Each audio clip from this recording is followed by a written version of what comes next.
This really is an all-out action-adventure film. This is bringing the entire series to its conclusion. This is the final battle for Hogwarts and the final battle for the Wizarding World.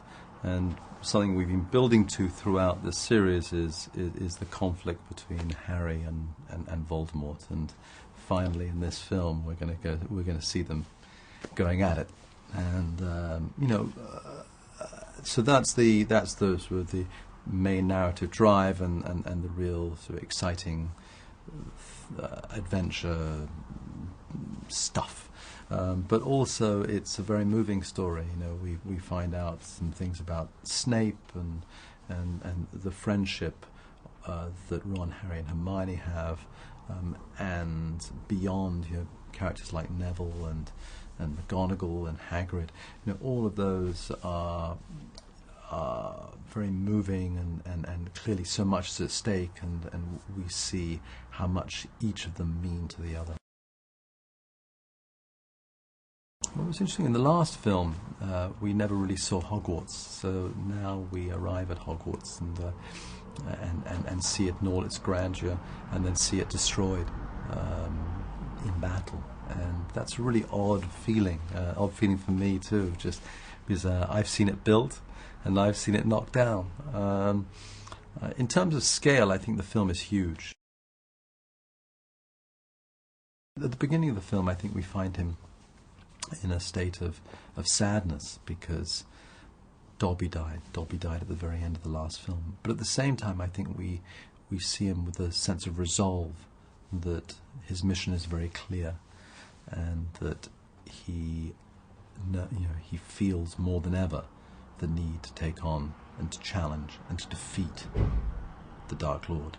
And so I think we see Harry, Ron, and Hermione braced for the challenge ahead, determined, courageous, strong. Snape is now headmaster.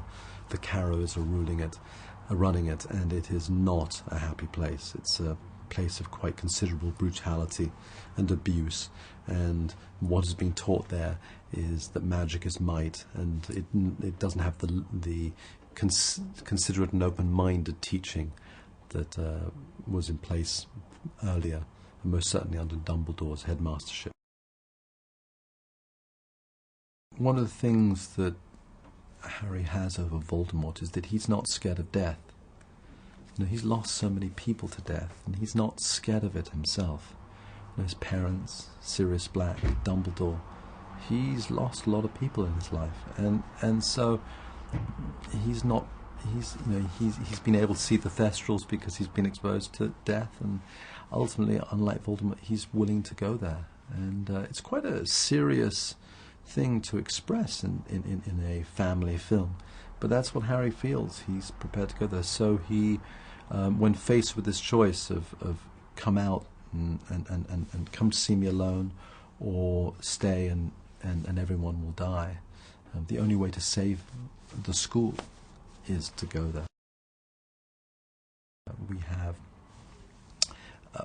a wonderful sequence that takes place involving a dragon at Gringotts Bank, which is in Diagon Alley, which the three go to in order to find one of the Horcruxes, and they have to go down to the depths of Gringotts, and it's deep down underground, and so we have a wonderful adventure as they head down there and then have to escape not only from the vault where this thing is kept, but also sort of sidestep and then ultimately ride a dragon out of Gringotts, and that's fantastic and huge.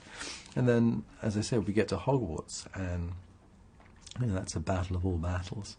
We have giants, and we have statues that come to life, and we have wand duels, and it's big and thrilling. Working on Harry Potter has been a pleasure for, I think, most everybody who's worked on it. It's been an incredible journey, and I think it's a very Leavesden and the Harry Potter family has created an environment that is very safe. We have a lot of fun. We take what we do very seriously, but we have a lot of fun doing it. We all realize how lucky we've been. And we've worked together for so long that there's a real shorthand and an ease of communication and a sense of play. We're like a family, a fairly functional family at that. And so I think each person's last day was quite, emotional in a way, because we always knew we were coming back. And this time we knew we weren't.